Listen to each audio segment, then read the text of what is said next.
This meeting in Alaska is going to be taking place on Friday. Donald Trump has been talking about it, as you might expect. He said he's going to try and get some territory back for Ukraine during this meeting with Vladimir Putin on Friday. Joining me to discuss this and more, of course, is Simon Marks, LBC's US correspondent, who joins me from Washington, D.C. Simon, very good to see you. Good evening to you.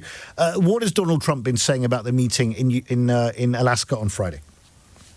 Well, first of all, Ali, that he's very much looking forward to the opportunity to sitting down with Vladimir Putin. I think there is no doubt about that based on the comments that he made during a roughly hour and 15-minute press conference in the White House briefing room earlier today. But it became also very evident very rapidly that all of those efforts by the Europeans over the weekend, including, of course, Foreign Secretary David Lammy, ensconced at Chevening with Vice President J.D. Vance, to try and make sure that the United States is going to be fully cognizant of Volodymyr Zelensky's needs going into any kind of peace process that involves Russia and Ukraine. Efforts to try and make sure that Volodymyr Zelensky might even get a seat around the table in Alaska. All of that appears to have been for naught. Take a listen to this exchange between the President of the United States and Ed O'Keefe with CBS News. First of all,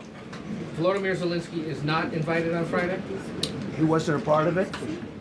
I would say he could go, but he's gone to a lot of meetings. You know, he's been there for 3.5 years, nothing happened. And what is the definition? I mean, do you want somebody that's been doing this for 3.5 years? What's the definition of a good deal? I'll tell you after I hear what the deal is. Well, we're going to have a meeting with Vladimir Putin, and at the end of that meeting, probably in the first 2 minutes, I'll know exactly whether or not a deal can be made. How will you know that? Because that's what I do. I make deals. That's what I do. I make deals. Every indication from the president there that he and Vladimir Putin are going to sit around and discuss carving up Ukraine. This consigns to the ash heap of American history. The mantra that used to be repeated by the Biden administration is still repeated by European governments. Nothing about Ukraine without Ukraine. President Trump says once he emerges from that meeting with Vladimir Putin, he will then give the Ukrainian leader and European heads of government, presumably including the Prime Minister, a telephone call to let them know what he has agreed with the Russian president, if he's able to agree anything. He was open to the possibility that that would not be the case, but he also made it clear that he's very open to the possibility of talking about deepening, renewing, restoring bilateral economic ties between the United States and Russia. So that gives you a very clear sense of where his head is this Monday ahead of Friday's meeting in Alaska with Vladimir Putin. He's also been talking about land swapping, Simon. It's not clear exactly what land Russia would swap, given that Ukraine doesn't have any Russian land, but that's going to be very interesting. And he also made this quote, which I thought was priceless. He says, Ukraine would be solved once Zelensky and Putin are in a room together. I'm going to put the two of them in a room. I'll be there or I won't be there, and I think it will get solved.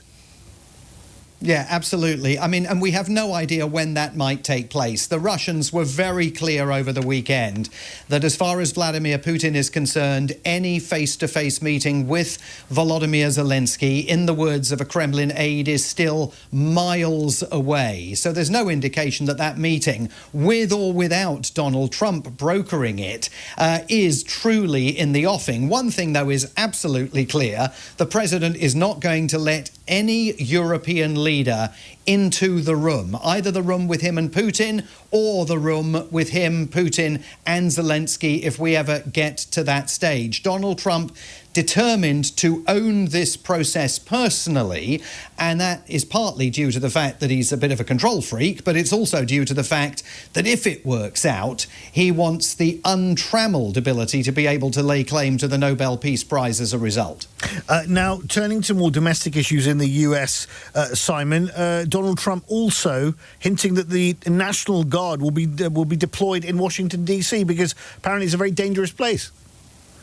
Well, apparently so, Ali. I'm bound to say I'm actually working from my home studio today. I'm now scared to go out based on what the President of the United States had to say a short while ago in the White House about the state of this city, Washington, D.C. Take a listen to how he characterized it. I'm announcing a historic action to rescue our nation's capital from crime, bloodshed, bedlam, and squalor, and worse.